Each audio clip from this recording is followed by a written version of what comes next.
Hi, everybody. Welcome to another episode of our Roundtable Chat series. Today, I'm going to be joined by Andrea Garson, who's the Vice President of Human Resources for Cardinal, I'm going to get this wrong, Cardinal Health Canada. And we're going to be talking about a topic that I think is really one of those nebulous feedback topics that people get a lot, which is you need to increase your professional presence. And I hear a lot of that from our clients, and members that I talk to on a regular basis is, this kind of feedback that we're given, Andrea, it's one of these things that leaders will toss it off. They'll say things like, oh, leaders cast a long shadow, and, you need to think about your presence when you're in the room. And that doesn't really give people enough. So could you, I'd love to hear your perspective. How do you break down, if somebody were to be on the receiving end of that feedback, how would you break it down for them in terms of what they might need to think about or want to think about? It's actually fun. You often see people giving feedback and then they say, enhance your professional presence, but then they don't give you examples of what that looks like. And I think that's where people struggle. But it is a broad issue. So I think that it is something that people generally either have or they don't have, but it is something that you can try and develop or evolve. So if I had to try and define it to someone, if I was giving them feedback, I would think about how do you conduct yourself? How do you carry yourself relative to your communication style? And communication is both verbal and nonverbal. I would say probably nonverbal is even more important. Your attitude and your level of engagement that you would have in a dialogue or in a room or in a meeting or in the situation that you're in. Yeah, I think that, often we spend a lot of time at work talking to people about what they need to do, but not as much time talking about how they need to do it. And those how conversations can be kind of uncomfortable. If somebody's not wearing the right outfit, or, how do you talk about that? And I can remember actually in my career, at one point, my boss sitting me down and saying, okay, I'm going to give you some money to go and upgrade your wardrobe, which was great for me. I got a spending spree. It was very interesting the way he kind of approached that conversation, because I was working in a place where I was working at a consulting firm. I'm pretty casual. I'm fairly informal. And yet, a lot of our clients were these very, blue chip, tight clients. And so, if I looked around and I looked at my colleagues, I had a lot of colleagues who, they had the top suits and the right haircuts and all of those kinds of things. And I think that was my boss's way of saying, you need to upgrade, your look. How do you how would you suggest somebody go around actually giving that feedback? Because I think, I took that fairly well. I had a good relationship with my boss. So, plus I got spending money to go and shop and buy new suits. So it was all good for me. But how would you suggest people approach a conversation that could be around how somebody's dressing or showing up? Because I think all of those things, to your point, tie into that professional presence piece. It really does, and that type of feedback is incredibly difficult, and I'd say one of the areas where most managers lack the capability of doing it. So a couple things. I think no matter what type of feedback you're giving, it's always best to give examples. So if there's a way to point out somebody else in the company that just has the, I don't want to call it the look, because there's no specific look, but sort of the presence that we're trying to get to. If you can point out to this person that look, and the way they carry themselves, and presumably you're picking somebody who also has that broader integrity, and people look up to them in the organization, and they speak with examples, and they have strong communication.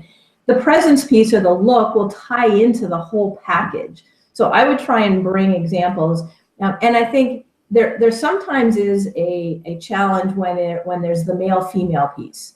So if it's speaking to a male, I think a male or a female is probably more okay to give that feedback. But sometimes when you're giving that feedback to a female, it may be better coming from another female.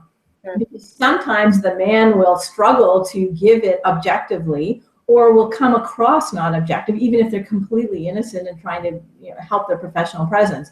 So I think thinking about who's delivering that message, and then being able to give examples of, look at this person, look at how they attract attention, look at how they draw people in their conversation. And you don't see them coming in dressed like X, or just giving examples of that, I think, is helpful. Because I do think that it doesn't really matter what you're wearing, it's kind of how you wear it, and then everything else that goes around what you're wearing. So for example, in our organization, we just declared the other day, at least for the month of February and potentially ongoing, we're going to be casual now, we're going to be jeans. And that's very, it's not common in the healthcare industry. But we also realize that, you know, when you're not in front of customers necessarily, when you're in the office engaging with each other, it really doesn't matter what you're wearing. It's all the other stuff that goes with that makes the difference. Yeah, and you know, and I think it's funny though, because you know, I used to work from home, and somebody said to me when I was working from home, you know, don't work in your pajamas. You need to get up and get dressed and feel like you're going into the office. And I have to say, there's some truth to that. So always, you know, I think I wonder about, you know, sometimes this. I don't know, maybe I'm going to date myself, but I do wonder sometimes, you know, the professional, like my father never owned a pair of jeans, you know, back in the day, always wore a tie every day. And I wonder if, you know, there's something about standards that maybe we're missing out on. I don't know. I mean, not that I wear a suit every day, that's for sure, but it's kind of interesting, this movement that we're moving away from formal in look, right? Yeah, it depends on where you are and the context of which you're in. Because, you know, when I dress up, when I wear my suits, or when I wear, you know, a nice outfit, you do carry yourself differently, you do feel differently, and therefore you're going to emulate differently. But then again, you wear a nice pair of jeans and you wear a blazer and a shirt with that, you feel pretty smart as well. Like you look smart, you feel confident, as long as you're comfortable in what you're wearing. I think that's it. And, you know, comfortable doesn't mean wearing your jeans and your sweatshirts or your sweatpants. Because we will approach things differently dressed like that. So this morning, like I'm at home, you can probably tell by the red walls, I'm at home today, and I thought about, okay, what top am I going to wear? Because I could have put on a blazer, but I otherwise probably would have put on a sweatshirt. So I wore something that I knew would help me speak on the more professional side than on the casual side today. Yeah, and I think, you know, it's funny because I was thinking as we were talking, I was thinking about Steve Jobs, you know, who just was the black turtleneck and jeans guy, and yet he walked on that stage and he was commanding that stage. Now, I think you in HR, I mean, I think that one of the things that I love sort of talking to people who are in the HR line, because you sort of look at talent and people through a different lens, and you've worked in a number of places.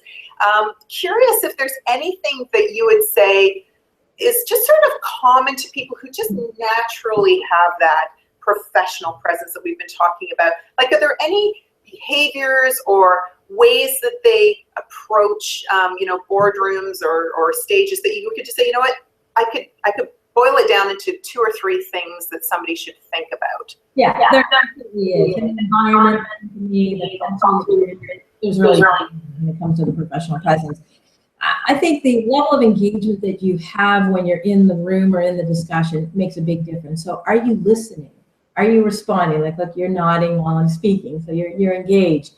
But the nonverbal cues, and you know, I'm working with somebody who is lacking professional presence, and one of the things that they keep doing is they'll roll their eyes when they hear what somebody's saying that they don't like, or they'll disengage and they'll look away, or they'll shake their head, not at the person, but in the room. So everybody else sees that. So it's the way you're conducting yourself, especially in the nonverbal way, that portrays your level of engagement or your presence in listening to someone. Making eye contact is also another key area where you're showing that you're there, you're present, you're listening.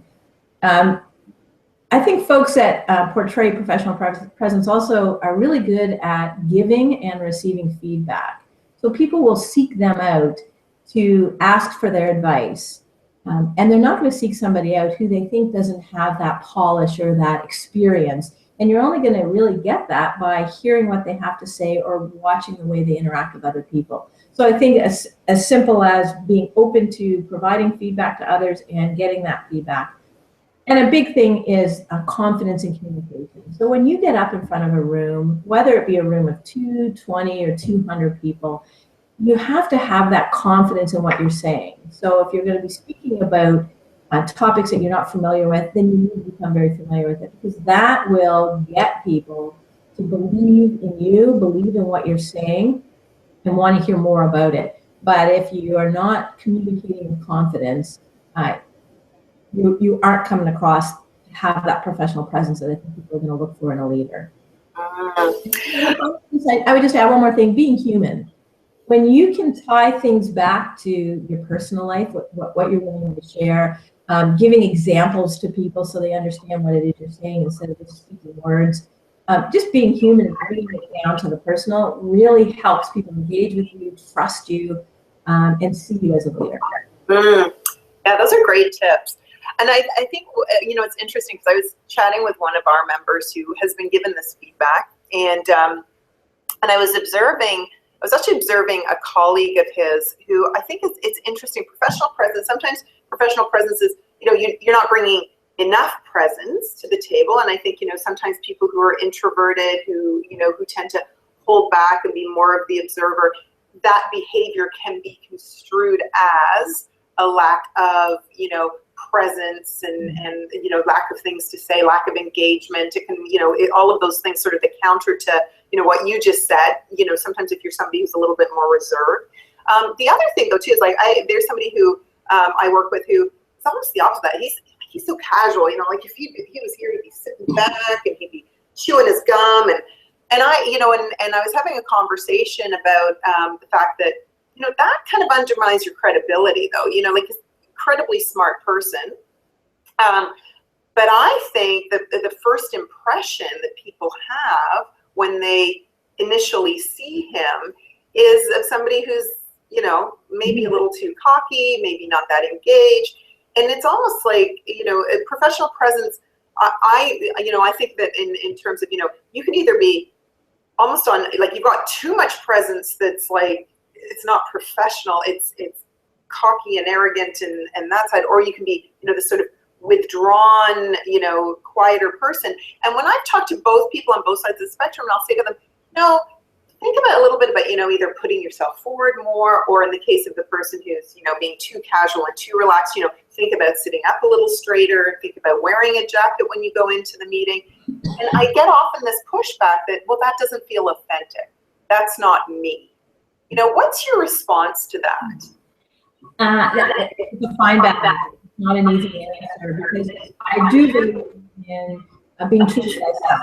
You need to know who you are, you need to know what your comfort zone is, and if you step too far out of that comfort zone, you are going to actually come across the opposite of confident and poised and professional. But that being said, I hear your message around, if you're slouching back in your chair. I actually tend to be a sloucher, unfortunately. I don't have good posture at all. So I think you combine it. So if you know that you may be more casual, you may be a sloucher, you have to counter that with some other things. So when you finally say something in that room or in that group, you want it to have impact. So people might go, oh, okay, well, maybe they are listening and maybe they do have a point of view as opposed to the way they look. But I do think there's probably this happy medium. So I try to, when I find myself slouching, I find myself, oh, wait, sit up a little bit more. But if you're making eye contact, if you're responding to what the other person is saying, if you're participating in a professional and insightful way in the dialogue, I suspect that people can get back past that pretty quickly. And then the flip side is, you go too far to the extreme of dressing up in suits, and you'll see somebody who's always kind of loosening their tie because it's too tight. Or if you're wearing a skirt, a woman's kind of shifting her legs every 10 minutes because she's not comfortable having her legs crossed all the time. So it's finding that balance in being true to yourself, knowing who you are, being in your comfort zone, but acknowledging the reaction or the impact that what you're doing can have on other people and making slight modifications. But it is more about what you're saying, having that level of engagement, being present in the discussion, and saying things of impact. I think that should overshadow some of the other casual things. That's great.